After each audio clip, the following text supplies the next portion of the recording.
não parar, não precipitar e não retroceder. Então dizer para esse cara, sabe quando nós vamos parar? Nunca. Nunca na sua porca vida. Né?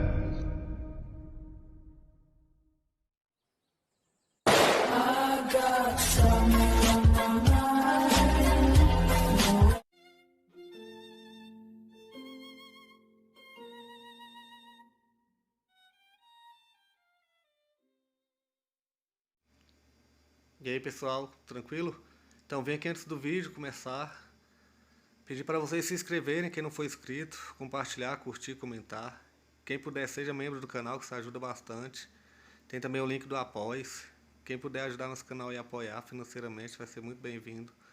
Mas o mais importante é transmitir o conteúdo e os conhecimentos do professor Olavo de Carvalho para mais e mais brasileiros. Então compartilhe e ajude aí nossa causa.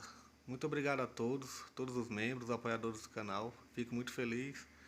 Tenho certeza que a gente está no caminho certo. Então fiquem com o vídeo e até mais. Valeu! Ora, nós sabemos que hoje a maior parte das pessoas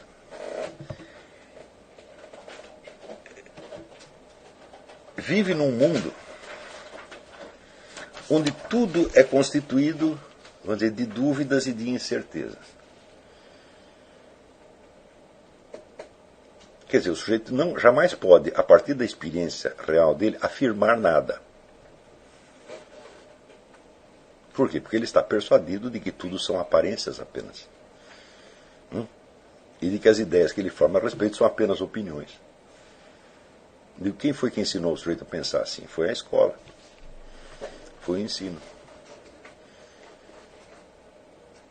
Então, isto é uma opressão do intelecto. Isto é uma escravização da inteligência, uma destruição da inteligência. Porque já no primeiro passo que você dá, você perde a confiança no seu próprio intelecto. Ora, se você perde a confiança no seu próprio intelecto, qual é o padrão de certeza que você pode ter na vida? Você pode viver na incerteza total? Jamais, ninguém consegue viver na incerteza total. Então você vai se apegar no quê? A opinião do seu professor, do seu grupo. Então você veja,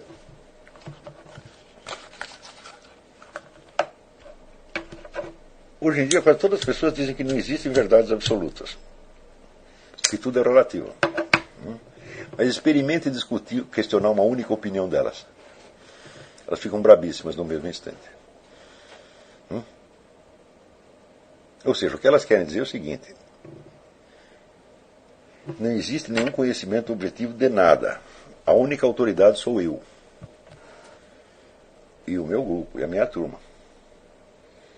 Então, este é o modo raciocinante que se usa hoje em dia. E é o único que é admitido em todas as discussões públicas. Não pode haver teste objetivo do que quer que seja. Só existe o valor da opinião dominante. Então nós estamos num estado, vamos dizer, de opressão mental como nunca existiu na história humana. E isso é o resultado do iluminismo. O iluminismo começa a dizer, não, nós temos que seguir a razão, nós não podemos seguir o argumento de autoridade. Passados 2 séculos, eles criaram o argumento de autoridade mais indiscutível, mais inquestionável, mais dogmático que existe no mundo. Onde a simples hipótese de você dizer não já te configura como doente mental. Não há mais teste racional de coisíssima nenhuma. Quer dizer, o culto da razão terminou, onde é na total destruição da razão e na sacralização da opinião dominante. Experimente, contra uma opinião dominante qualquer, levantar qualquer fato comprovado. Um fato.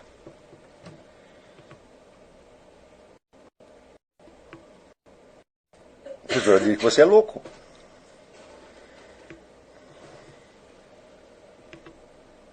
Mas isso é assim em todos os domínios. E será que isso é assim só popularmente, só entre os populares, mas existe uma camada de intelectuais que raciocinam independentemente? Falam, não, são justamente os intelectuais que impõem esse tipo de coisa. Agora, Se é para aceitar isso, meu filho, então você desista da sua condição de animal racional. Você vai se imbuir, então, do espírito da horda, tá certo? E jamais vai poder enxergar algo com seus próprios olhos. Aquela famosa pergunta do Groucho Marx, afinal, você vai acreditar em mim ou nos seus próprios olhos? Já está respondida de antemão. Tem que acreditar no que dizem, jamais nos seus próprios olhos.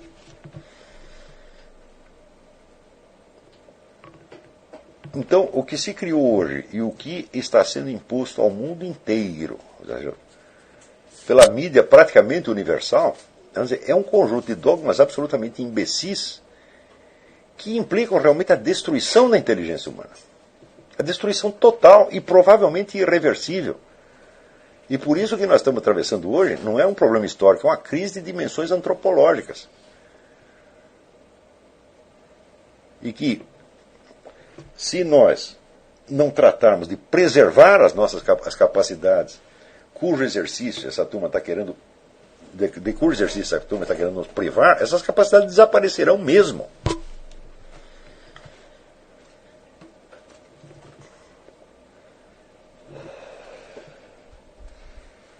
Ora, veja, mesmo as pessoas mais inteligentes, hoje em dia, elas, quando elas começam a pensar uma coisa diferente do que sai na mídia, elas ficam aterrorizadas. Elas sentem que ficaram loucas. Sentem que perderam o chão. Mas o que é isto, minha gente? Ao longo de toda a história humana, sempre existiu gente que percebeu que os outros não percebiam. Por exemplo, a famosa... Não é só ser humano, macaco tem essa capacidade. Eu não lembro onde é que eu li esse exemplo, mas é interessante. Por exemplo, tem aqui uma tribo de macacos, os macacos estão acostumados a buscar banana num certo lugar. E tem um macaco mais curioso que descobriu um outro manancial de bananas melhores em maior quantidade em outro lugar. Então, quando todos saem daqui para ir buscar banana, ali ele vai na direção contrária. Esse macaco é imediatamente rejeitado pela tribo. Só que, aos poucos, vai um macaco atrás dele. Os outros também são curiosos, vamos ver o que esse cara vai fazer lá. E daí, no fim, acaba toda a tribo indo buscar banana no outro lugar. Ou seja, os macacos têm essa capacidade. E isso está sendo negado para nós. Note bem, tudo que foi descoberto no mundo, absolutamente tudo, foi descoberto por indivíduos. A descoberta coletiva é impossível. Precisaria um sincronismo maior do que todas as loterias do mundo. Então, quando um sujeito descobre uma coisa, ele descobre uma coisa que os outros não sabem. Tudo foi assim. Mas absolutamente tudo que o ser humano sabe foi assim. Alguém percebeu antes que os outros tivessem percebido. Depois vem outro, e outro, e outro, e outro, e no fim todo mundo fica sabendo daquilo. Isso é simplesmente um processo natural. Este processo natural está sendo detido hoje. E vão dizer que as pessoas estão fazendo isso por boa intenção? Claro que não. Os caras que estão nos impondo isso são psicóticos, são gente perigosíssima. Só que estão cheios de dinheiro no bolso. E tem dinheiro para comprar um monte de consciência. E as pessoas servem a isso porque não são capazes de medir as consequências. Eu vou lhe dar um exemplo. Quando o sujeito diz que, por exemplo, o político, o governante está tramando tal coisa, jogam na cara dele que ele... você está fazendo teoria da conspiração. Então, se acusar o sujeito disso, já imediatamente você coloca suspeita no camarada. William Butler Yeats, o grande poeta, ele dizia que a capacidade mais poderosa e mais infame do jornalismo é o de repetir um nome, repetir esse nome associado a algo de ridículo ou de malvado, maligno. Basta você fazer isso 1000 vezes, sem prova, sobretudo sem discutir. A ideia não é colocar em discussão, é dar aquilo como se já fosse de domínio comum. Algo que nem chegou a ser discutido e que ninguém sabe, na verdade, é dado como se fosse já provado e de domínio comum. E um dos termos favoritos para isso é teoria da conspiração. Então, ora, como é possível que a acusação de teoria da conspiração tenha adquirido tanta eficiência justamente na época da história humana que usou do segredo como nenhuma outra anterior? Por exemplo, até o século XX, os serviços secretos atuavam só para determinados fins muito limitados, especialmente em situações de guerra. Quando veio o século XX, inventaram um negócio chamado KGB. A KGB não era um serviço secreto como os outros. A KGB investigava e coordenava tudo.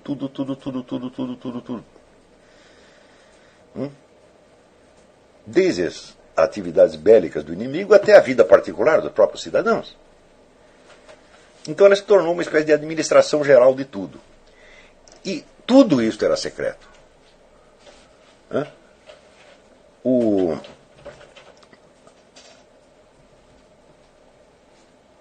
Vassili Mitrokhin, que fez um depoimento para um historiador inglês, Christopher Andrew,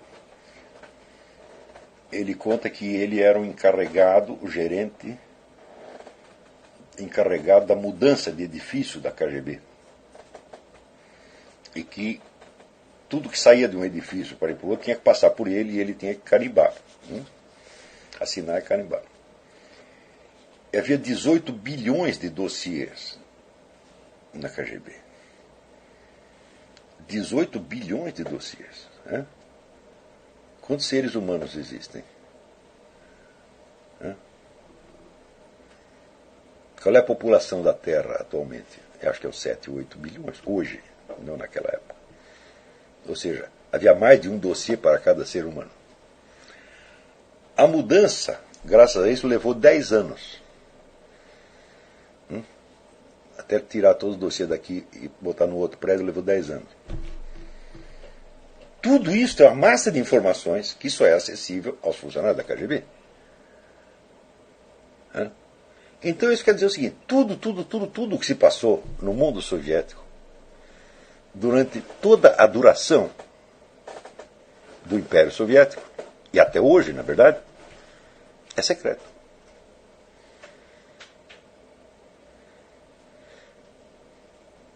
Então, podia me dar um cafezinho?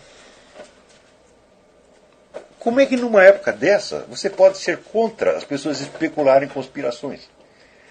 Se o próprio sistema normal de administração das coisas virou conspiração. Por exemplo, aqui, hoje em dia, aqui nos Estados Unidos está surgindo o seguinte problema. 2 trilhões de dólares foram distribuídos no chamado estímulos do Obama. O Federal Reserve se recusa absolutamente a publicar quem recebeu esse dinheiro.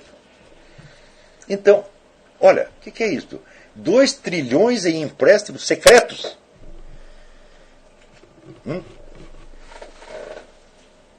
E você não pode falar de conspiração. Ora, meu filho, sem o conceito de conspiração, nada no século XX é compreensível. Nada, absolutamente nada. Porque conspiração é tramar uma coisa em segredo. As pessoas não só tramam em segredo, mas o segredo é oficial. E a tentativa de vazá-lo é considerada criminosa. Ou seja, pensa bem, os caras tomam o seu dinheiro em imposto, dão o dinheiro para quem quiser e você não pode saber. Isso não está acontecendo na União Soviética, é aqui nos Estados Unidos. É a terra da democracia e da liberdade de imprensa. É verdade que esta semana um juiz federal já decretou que a semana que vem o Federal Reserve vai ter que entregar o serviço. Mas eles apostam que até o último momento eles vão se recusar, porque o presidente do Federal Reserve disse que isso aí pode ser catastrófico para as entidades que receberam o dinheiro. Mas é claro que vai ser catastrófico. Agora, se ninguém souber qual é o segredo, é catastrófico aqui para quem pagou. Então, veja, esta é a época na qual nós vivemos. A dimensão da atuação dos serviços secretos, especialmente no mundo comunista, no mundo islâmico, é uma coisa monstruosa. E você não pode entender uma só decisão política sem você especular os elementos secretos envolvidos. É impossível. Ou seja, toda a política do século XX é constituída de conspirações. A parte que é decidida em público por razões transparentes é mínima, mínima, mínima, mínima. No entanto, quando o público vê alguém acusado de teoria da conspiração, já pensa que o sujeito é louco. Eu digo, louco é quem não faz nenhuma teoria da conspiração. Porque para você descobrir tudo o que aconteceu, você tem que especular o elemento escondido. Senão você não vai entender. Pior ainda, quando você especula uma parte dos elementos escondidos e a outra falta, você não entende nada.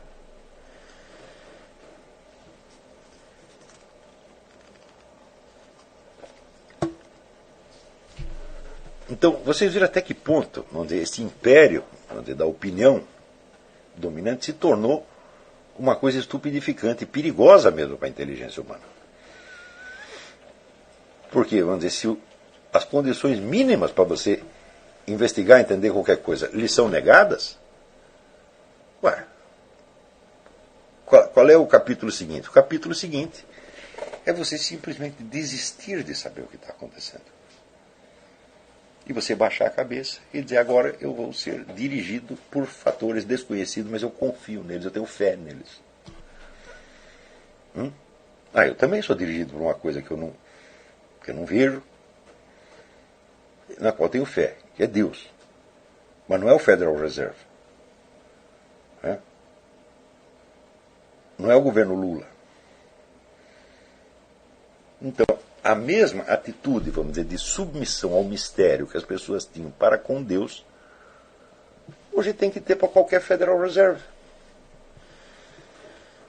E quando eu digo que isso é uma crise de dimensões antropológicas, vocês acham que eu estou exagerando? Eu falo, não. Isso é a abdicação geral de capacidades e direitos humanos fundamentais. Então, quando eu inventei esse curso aqui, não foi só para responder a uma situação brasileira do momento, mas para responder a uma crise antropológica. Quer dizer que aqueles, vamos dizer, que conservarem, praticarem, fortalecerem essas capacidades, serão, vamos dizer, dentro de um mundo de obscuridade geral, uns pequenos pontos de luz que servirão, vamos dizer, como única orientação possível dentro da obscuridade geral.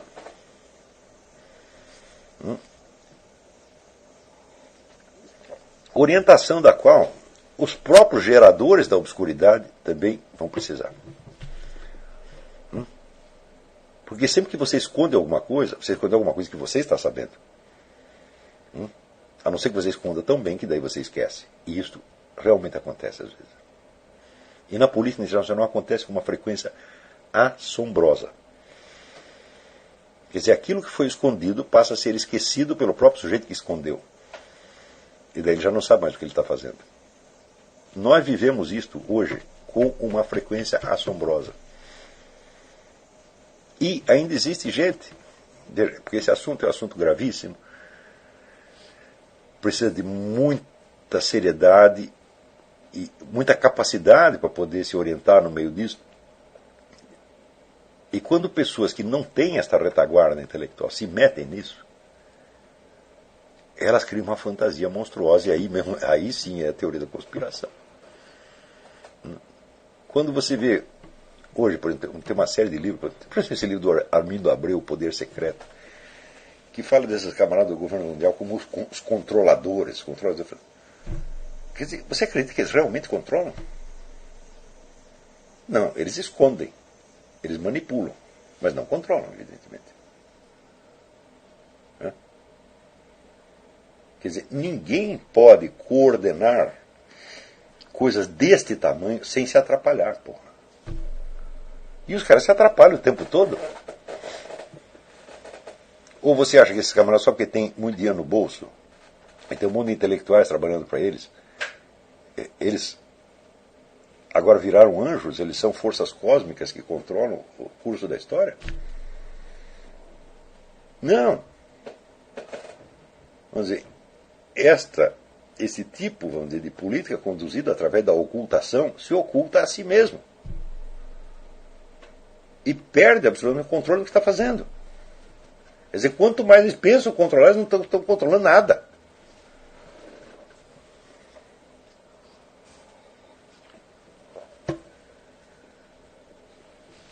Então, por exemplo, o dia que foi lá no Council on Foreign Relations, CFR, foi lá o Kenneth Maxwell, grande historiador, etc., e assegurou que o Foro de São Paulo não existia. Bom, ele disse isso para umas 300, 400 pessoas que são pessoas importantíssimas, pessoas de poder, são presidentes de empresas, são senadores, são comandantes militares, são chefes de ordens maçônicas. Eu digo, bom, então tem ali 300. Desses 300, quantos sabem que o Kenneth Maxwell está mentindo? A maioria não. Então, está aqui um controlador enganando os outros controladores. Aonde que você acha que vai dar os planejamentos que esses caras fazem? Agora, o que impede que um outro sujeito se levante do outro lado da mesa e conte uma outra mentira na qual Kenneth Maxwell vai acreditar? Há alguém controlando o fluxo de verdades e mentiras? Não. Quer dizer, isso é uma intermanipulação de cegos, loucos, cheios de dinheiro no bolso. E com uma capacidade imensa para se enganar uns aos outros. E é esta gente que dirige, entre aspas, o mundo hoje.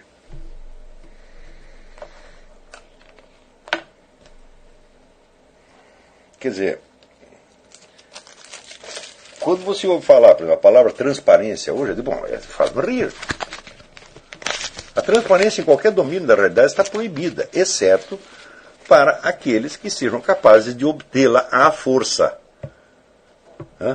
Que é precisamente o que eu estou sugerindo que vocês se transformem.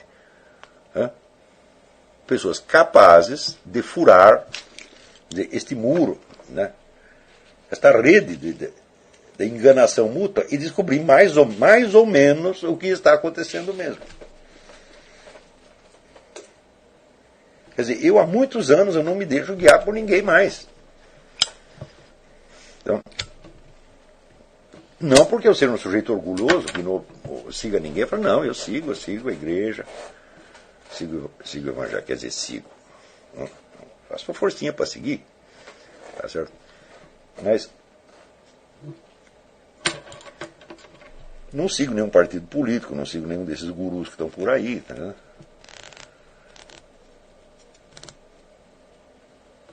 Não por ser um camarada orgulhoso, mas por quê? Porque não há outra alternativa.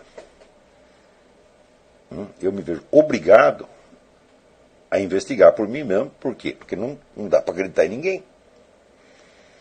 O número de pessoas sinceras é mínimo. E mesmo pessoas sinceras, por exemplo, eu sou um homem sincero. É para acreditar em tudo que eu digo? Claro que não. É para acreditar se bate com a sua experiência.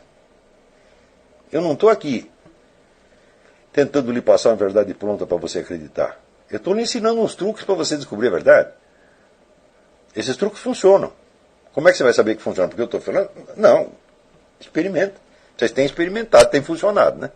Pelas cartas que eu recebo, vejo que está funcionando. As pessoas, de repente, começam a perceber o que não percebiam. Posso eu, daqui de onde eu estou, controlar os efeitos que isso vai ter na mente de todos vocês? Claro que não. Cada um está descobrindo coisas nos lugares onde ele olha. E é isto, vamos dizer, o que eu quero. Eu quero um florescimento de inteligências poderosas, capazes, valentes, tá entendendo? Que não tenham medo de olhar as coisas sozinhas e de descobrir a realidade. A gente precisa lembrar o que dizia Hegel. O medo de errar é, na maior parte dos casos, o medo da verdade. O medo de descobrir a verdade. Às vezes a verdade é horrível. E às vezes ela é tão decepcionantemente ridícula.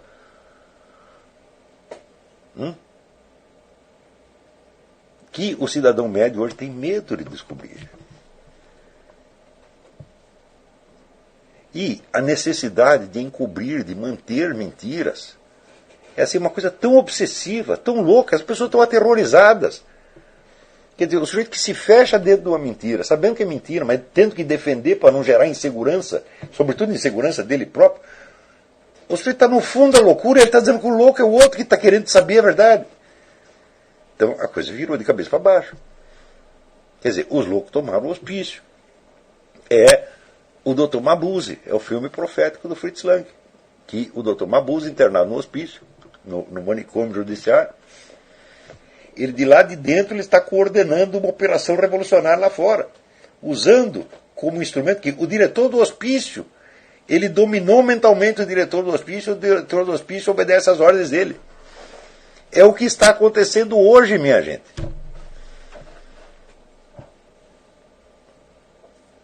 Eu vejo, por exemplo, que a noção de prova objetiva, por exemplo, documentos primários, ela já desapareceu da mente das pessoas.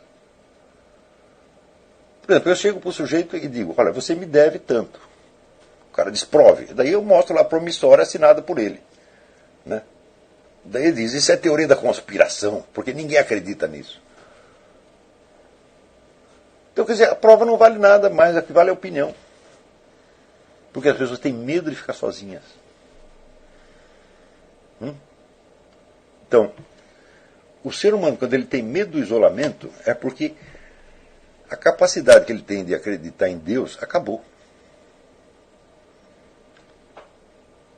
Você quer um sujeito mais solitário do que Jesus Cristo no alto da cruz?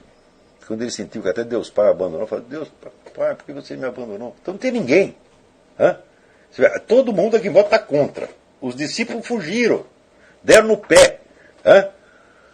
A mãe dele está lá chorando lá embaixo, não pode fazer nada. E Deus Pai, cadê? Puta, era o último, agora não tem nem esse. Isto é o modelo da nossa civilização. Esta capacidade para ficar absolutamente sozinho, sentindo-se desamparado até por Deus, isto é o essencial no ser humano. E isto é o que garante a objetividade do seu conhecimento. Na verdade, você não vai estar sozinho. Deus Pai jamais abandonou Jesus Cristo. Ele só, naquele momento, deixou de ver. Por uma fração de segundo.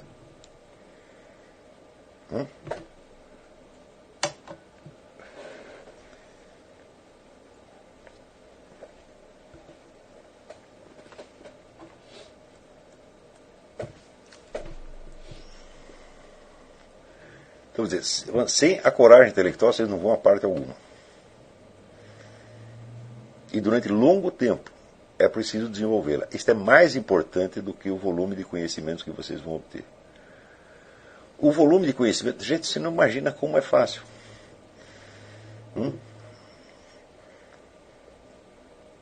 É a coisa mais fácil do mundo. Depois que você já está enquadrado, que a sua personalidade está apta a isso aí, você descobre o que você quiser quase que instantaneamente.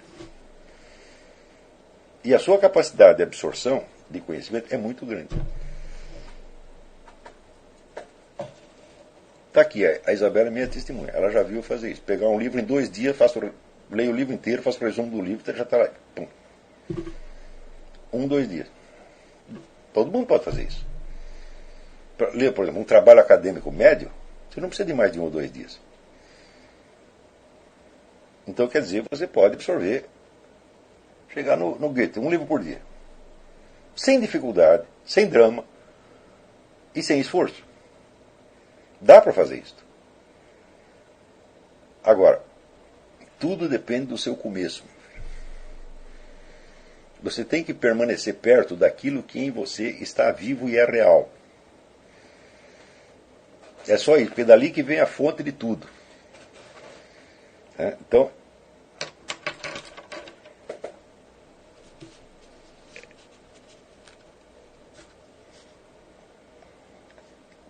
você tem que aprender que a sua consciência, vamos dizer, tem um centro.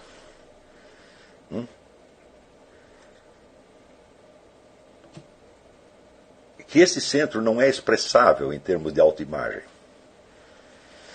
Ele não pode ser apreendido. E, de certo modo, ele não pode ser conhecido, porque ele é você mesmo. Esse centro não é para ser conhecido, é para ser realizado. Então, é ali que você tem que estar, e para isso você vai ter que jogar fora tantas autoimagens, tantas ideias erradas que você tem sobre você mesmo, praticamente você tem que jogar todas. Quando chegar uma hora que você dizer, olha, não preciso mais saber quem eu sou, não me interessa mais por mim, eu quero saber alguma coisa agora. Aí você entendeu o que é o ser humano, entendeu o que é você.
Chegamos a mais um final de uma aula, de um vídeo. Espero que tenham gostado.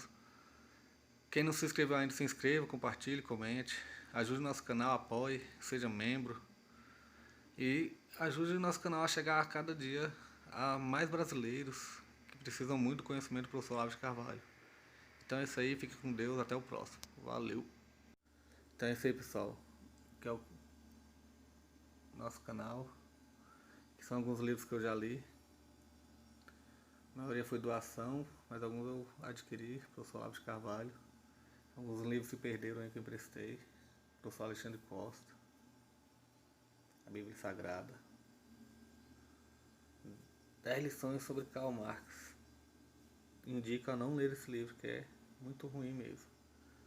Alguns pensadores aqui que realmente, como o professor Olavo de Carvalho disse, não são pensadores. Valeu, tamo junto aí. apoie nosso canal, seja membro.